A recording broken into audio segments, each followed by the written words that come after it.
Bienvenue au magazine hebdomadaire de la MINUSCA. Ce soir, voici les grands titres de l'information. Les autorités centrafricaines ont réceptionné le 10 août 2023 le nouveau bâtiment du tribunal militaire permanent de Bangui. Il a été réhabilité et équipé par la MINUSCA. Des sessions de formation en police de proximité au profit des membres des comités locaux de sécurité et des forces de sécurité intérieure ont été lancées le 7 août 2023 à Bangui par le ministère de la Sécurité publique avec le soutien de la MINUSCA. Dans le cadre du programme de réduction de la violence communautaire, la section des DRR de la MINUSCA de Bosangwa a formé des femmes vulnérables à la fabrication du beurre de karité en vue de leur autonomisation. Bonsoir. Le tout nouveau siège du tribunal militaire permanent de Bangui va améliorer les conditions de travail des magistrats. Ces efforts du ministère de la Défense nationale en partenariat avec la MINUSCA ont pour objectif de contribuer aussi au respect des droits de l'homme et à induire un meilleur comportement disciplinaire interne au sein des forces de défense. Mis en œuvre avec le soutien de la section réforme du secteur de la sécurité, le bâtiment a coûté plus de 143 millions de francs CFA. C'est un reportage signé Geoffroy Bata et Fleury Roger Koursani. Le ministère de la Défense et de la Reconstruction des Armées a réceptionné le 10 août 2023 le nouveau bâtiment du premier tribunal militaire permanent. Il a été réhabilité et équipé par la section réforme du secteur de sécurité de la MINUSCA au profit des juridictions militaires de Bangui.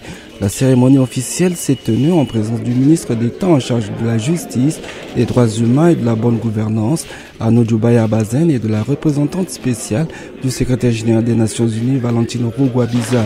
En inaugurant ces locaux rénovés par la RSS MINUSCA, nous devons tous garder en mémoire que notre pays, la République centrafricaine, a traversé une crise profonde, des événements douloureux, extrêmement difficiles et tragiques qui ont mis à mal la paix et la cohésion sociale, ainsi que l'harmonie de ses filles et de ses fils, d'où la justice doit être rendue aux victimes et pour tous. L'objectif de ce projet est de contribuer à l'amélioration du respect des droits de l'homme et à induire un meilleur comportement disciplinaire au sein des forces de défense. La chef de la MINUSCA, Valentine Rugwabiza, a réaffirmé le soutien de la mission pour le bon fonctionnement de l'appareil judiciaire et sécuritaire national. Le travail de la justice militaire dans le respect du cadre national institutionnel, c'est la pleine contribution des ministères de la Justice, de la Défense nationale et de l'Intérieur à la lutte contre l'impunité au sein de l'appareil sécuritaire. Par extension, c'est aussi la démonstration devant les institutions et devant le peuple centrafricain que toute personne, qu'elle soit civile ou en uniforme, est et reste redevable devant la loi qui reste la boussole des institutions et des hommes dans un état de droit. Les travaux de réhabilitation et d'équipement du bâtiment ont coûté près de 143 millions de francs CFA. Le bâtiment équipé est composé de 8 bureaux, d'une salle d'audience, d'un hangar et de toilettes. La MINUSCA projette également la construction des juridictions de Bouari et de Bambari. La police de proximité, dite encore police communautaire, est une approche qui vise à renforcer les liens de coopération entre la population et sa police en privilégiant la communication. C'est pour contribuer au bon fonctionnement de cette police que des ateliers de formation ont été initiés du 7 au 11 et du 16 au 19 août 2023 à l'intention des membres des comités locaux de sécurité et des forces de sécurité intérieure. Plus de détails dans ce reportage de Serge Mbilika et Karine Estelbibi. Le ministère en charge de la sécurité publique, avec l'appui de la police de la MINUSCA, a procédé le 7 août 2023 au lancement des ateliers de formation sur la police de proximité. C'était au profit des membres des comités locaux de sécurité des 4e, 7e, 8e et 9e arrondissements de Bangui et des chefs d'unité de la police centrafricaine et de la gendarmerie nationale. Ces sessions de formation visent à renforcer les capacités des membres des organes de concertation de la police de proximité, notamment ceux du comité local de sécurité de la municipalité de Bangui, des responsables des forces de sécurité intérieure, afin de faciliter la mise en œuvre de la politique ministérielle sur la police de proximité modèle centrafricain. Prince Aledji, contrôleur général de police MINUSCA. La sécurité n'est plus perçue comme prendre le véhicule, menotter les gens, jouer au Rambo. Nous sommes partis du concept de la sécurité humaine. Le nouveau concept de la police de proximité fait de vous les acteurs de la sécurité. Je n'ai plus le policier, plus le gendarme. C'est pourquoi chacun connaît désormais son rôle. Cet atelier a été l'occasion pour les acteurs locaux de réaffirmer leur engagement à œuvrer pour le retour d'une paix durable dans leurs localités respectives. Joseph Tagbalé, maire du 7e arrondissement de Bangui. Vos objections ont été captées. Et ceux qui sont appelés à nous instruire ce matin ont aussi compris que nous avions besoin de vous. Et vous avez besoin de nous aussi. Je demande à tous mes camarades qui sont ici de bien relever tout ce qu'ils auront à apprendre de la part de nos intervenants ici présents. La police de proximité a pour objectif de renforcer le lien de confiance entre les forces de sécurité et la population. Rappelons que les comités locaux de sécurité sont nés du besoin des populations de bénéficier d'une communication optimale en termes de sécurité et de pouvoir interagir avec les pouvoirs compétents pour pallier les dérives qui peuvent naître des déficits sécuritaires en temps de crise. Une vingtaine de femmes veuves de la préfecture de Loin, dans le nord-ouest du pays, ont été formées à la fabrication du beurre de karité. Initiée par la section désarmement, démobilisation et réintégration de la MINUSCA à Bosangwa, cette formation s'inscrit dans le cadre du programme de réduction de la violence communautaire. Elle vise aussi à offrir aux femmes veuves l'opportunité d'exercer des activités génératrices de revenus afin de favoriser leur autonomisation. Nos reporters Geoffroy Bata et Constantin Joseph Mboutendi étaient sur le terrain. La section DDR de la MINUSCA de Bosangwa, située à 35 km au nord de Bangui, la capitale, a appuyé une vingtaine de femmes veuves et filles à s'investir pour leur autonomisation. Le projet a notamment formé les membres de l'association Wali Tambela, qui signifie en langue française « la femme qui marche » dans la filière de la fabrication de beurre de karité. Cette association est installée au Centre Sacré-Cœur de Jésus de Saint-Charles-Luanga à Bosangwa. Créé en 2015, ce groupement s'est déjà spécialisé en la couture, tricotage, ainsi que dans la production de miel, de sirop de fleurs d'hibiscus et de gari, grâce au programme de réduction de la violence communautaire sévère de la MINUSCA. Le nouveau projet a pour objectif d'initier les femmes vulnérables à des activités génératrices de revenus afin de consolider la paix, la cohésion sociale et le vivre ensemble. Petite sœur Joséphine Guillama, formatrice au Centre Sacré-Cœur, explique les atouts de la fabrication du beurre de karité. Quand nous avons travaillé, on enlève il y a beaucoup de dépenses bien sûr. Le peu que nous avons, pour cette année par exemple, nous avons divisé en 3 parts. Donc la première part, on a partagé entre nous pour que chacune essaie de faire ce qu'elle veut avec, acheter les habits, certains ont acheté leurs cuvettes, ceux qui manquent des assiettes ou bien, en tout cas des ustensiles de cuisine ou bien des habits. Et puis la deuxième part, nous avons gardé pour les champs. Et puis la troisième part, nous avons pris maintenant pour acheter encore des noix de karité et faire encore de nouvelles productions. Ce projet permet de contribuer au relèvement économique et à l'autonomisation des femmes à travers les activités génératrices de revenus. Les recettes obtenues grâce à la fabrication de beurre de karité nous permettent de subvenir à nos besoins alimentaires quotidiens. Avant, on se plaignait. On allait au champ pour cueillir les feuilles de manioc pour vendre et l'argent était insuffisant pour acheter du manioc, les pâtes d'arachide et d'autres condiments. Avec ce travail, on est autonome, on achète nos habits, nos chaussures et on peut subvenir aux besoins de nos enfants. On ne peut que dire merci. La production de l'association Wali Tambela en beurre de karité a atteint 400 litres en 2022, un pas de plus en faveur de l'autonomisation de la femme. Les bénéficiaires du projet avaient suivi une formation pratique dispensée par des formateurs qualifiés sur une durée de 3 mois.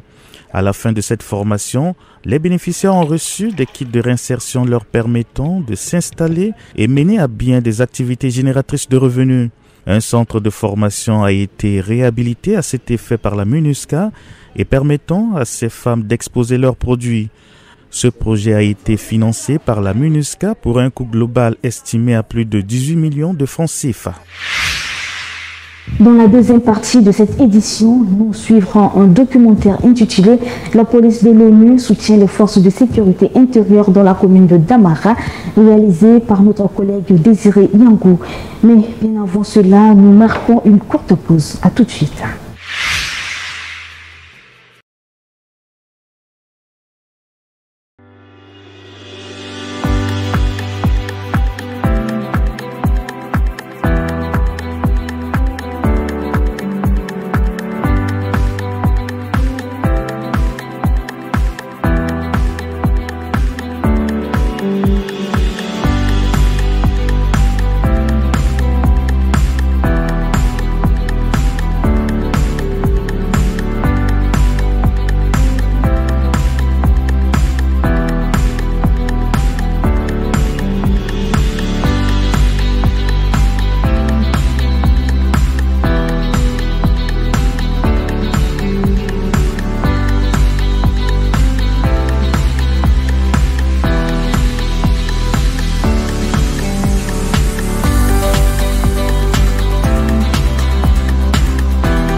Et nous sommes de retour, sans plus tarder, suivons le documentaire réalisé par Désiré Yangou.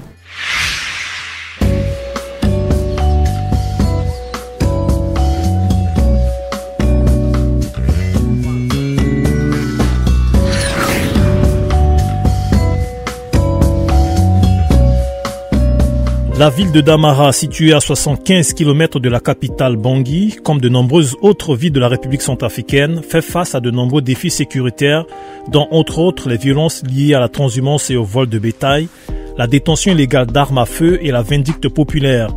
L'absence d'un commissariat de police dans la localité a occasionné plusieurs cas de violation des droits de l'homme et a entravé la libre circulation des personnes et des biens.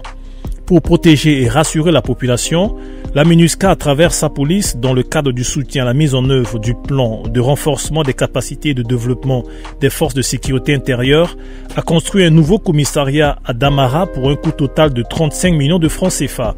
Le bâtiment a été inauguré le 10 décembre 2021.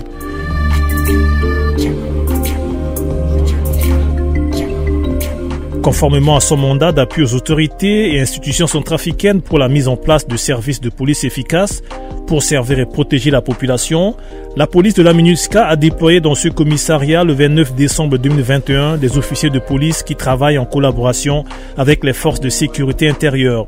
Nous travaillons à Damara aux côtés des FSI, des forces de sécurité intérieure de Damara, et dans le cadre de la protection des civils. Donc, nous leur encadrons pour le bon fonctionnement du service, la bonne manière de tenir les postes, la bonne manière de mener les enquêtes. Nous leur montrons également leurs obligations, c'est-à-dire leurs devoirs quant à la protection de la population civile. Bonjour, je m'appelle Sekalato Bernadette, je suis de nationalité ivoirienne, je suis UNPOL, je travaille au sein de la composante police de la MINUSCA en République centrafricaine. Soyez la bienvenue au commissariat de police de Damara. Aujourd'hui, nous allons vous montrer une journée de travail avec nos homologues FSI et les retombées sur la population civile pour lesquelles nous sommes là. Chaque jour, le choix d'un village ou d'un itinéraire de patrouille est effectué sur la base des analyses criminogènes de la commune de Damara faites au commissariat. Après avoir déterminé ensemble des points chauds, les officiers de la police de la MINUSCA et les forces de sécurité intérieure mènent des patrouilles conjointes de visibilité et de sécurisation dans les villages identifiés pour prévenir la criminalité et réprimer tous les cas avérés. Pour gagner la confiance de la population, le gouvernement centrafricain a adopté une politique de police de proximité avec le soutien de la MINUSCA.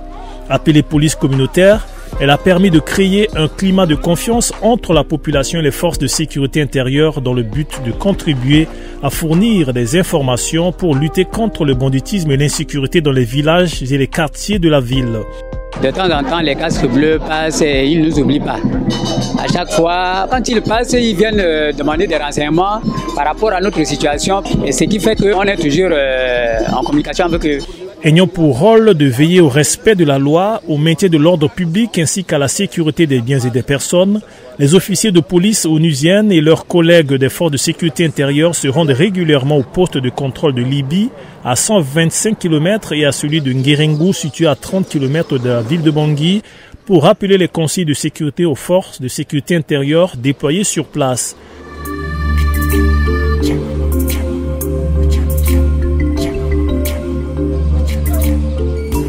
La commune de Damara enregistre beaucoup de passages de camions gros porteurs en provenance de Birao, Batangafo et de Obo. Pour limiter les risques d'accidents, ces officiers de police sensibilisent les transporteurs et les autres usagers de la voie publique sur la sécurité routière. Il ne faut pas mélanger bagages et puis les hommes. Ça, c'est au problème de la police. La sensibilisation sur la sécurité routière est très importante parce que la voie de Damara fait partie de la route numéro 2 de la République centrafricaine. Elle est beaucoup fréquentée par des camions qui transportent et des marchandises et des populations civiles. Parce qu'il y a eu beaucoup de cas d'accidents sur cette voie en 2022. Donc nous intensifions les sensibilisations dans ce sens afin de faire prendre conscience aux différents conducteurs de ces engins que la vie de l'homme est importante et que rien ne vaut la vie et qu'ils doivent aller doucement.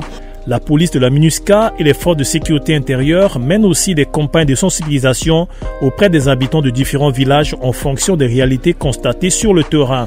Au village Libye par exemple, ils sensibilisent la population sur la paix et la cohésion sociale. Comme toujours, quand on vient vers vous, c'est les sensibilisations sur la paix, la cohésion sociale. Vous connaissez à faire là. Vous allez dire, MINUSCA, ils aiment trop à faire de la paix, mais sans la paix là, est-ce qu'on peut dormir? Non, je vous assure que l'équipe que dirige Madame Seka Bernadette vraiment s'est démarquée de ses prédécesseurs en travaillant en étroite collaboration avec les forces de sécurité intérieure. Si vraiment Madame Bernadette pouvait rester avec toute son équipe pour aider la population à aller de l'avant, c'est bien. Voilà, elle est venue pousser la population de Damara à se faire découvrir sur le plan international. Voilà ce qui est de bon. Pour préserver tous ces acquis, la police de la MINUSCA et les forces de sécurité intérieure, soutenues par le contingent burundais, intensifient le partage d'informations avec les populations, les sensibilisations et les patrouilles de sécurisation dans toute la commune de Damara. Je suis vraiment satisfaite de la collaboration que nous avons avec les FSI. Je suis heureuse d'avoir pu contribuer à rendre professionnels les FSI à travers les différents séances de MMA que nous avons eues avec ces derniers. Aujourd'hui, grâce à ce déploiement au commissariat de Damara, le taux de banditisme et de criminalité a diminué.